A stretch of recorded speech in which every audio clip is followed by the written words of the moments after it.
Bonjour, je m'appelle Baptiste, je suis au CM2 et j'ai tout compris au blob.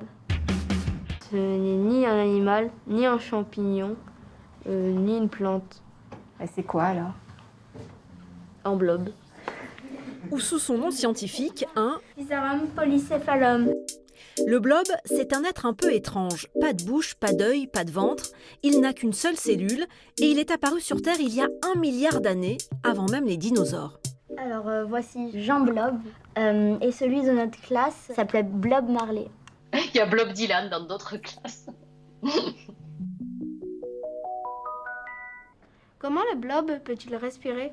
Alors le blob, il respire via sa membrane. En fait, donc c'est une seule cellule, donc il faut imaginer une membrane comme une peau. Et en fait, les gaz traversent cette membrane. Donc l'oxygène rentre et le dioxyde de carbone sort. Comment le blob fait-il pour voir sa nourriture? Alors il la voit pas, il la goûte.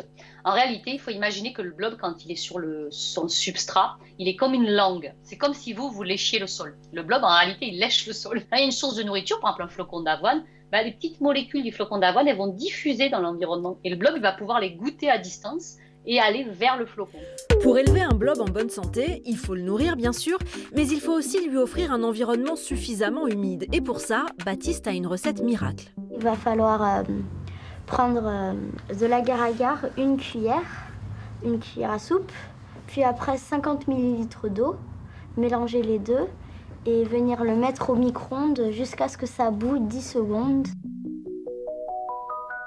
Si le blob n'a pas d'œil, comment il fait pour prendre la lumière? Alors, il n'a pas d'yeux, c'est vrai, mais ça ne l'empêche pas de percevoir la lumière. En réalité, le blob, il a ce qu'on appelle des photorécepteurs. Alors, c'est des petites molécules à l'intérieur de la cellule qui réagissent à la lumière et qui lui indiquent que, par exemple, il est dans un endroit trop ensoleillé et qu'il ferait mieux de partir très vite. Pourquoi dans la nature, il peut survivre très bien tout seul? Parce que sous les seiges de l'arbre, après de fortes pluies, le tronc reste humide, donc il peut rester se nourrir. Il est même plus fort que ça, quasiment immortel, car lorsqu'il ne trouve pas de nourriture, eh bien, il s'endort. Et ça peut durer des années. Ça s'appelle une sclérote, et c'est ce qui est arrivé au blob le plus célèbre de l'univers, celui de Thomas Pesquet. Pas mal, non? L'astronaute français a élevé son blob dans la Station spatiale internationale, en même temps que 4500 classes en France. Il a fait des pseudopodes en 3D. Donc les pseudopodes, c'est des petites excroissances comme des petits bras. Donc le blob a fait ses petits bras qui volaient comme ça dans l'air à 2 reprises. Donc ça, c'est une première.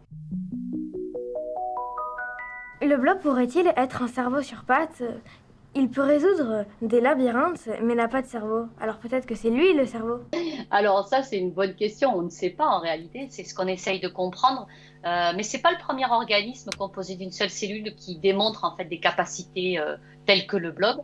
Et donc, on est en train justement de redéfinir l'intelligence, qu'elle serait peut-être pas liée à un système nerveux, à un cerveau, mais peut-être que finalement, du moment où un organisme est vivant, il est intelligent parce qu'il doit s'adapter à son milieu et surtout s'adapter au changement de l'environnement.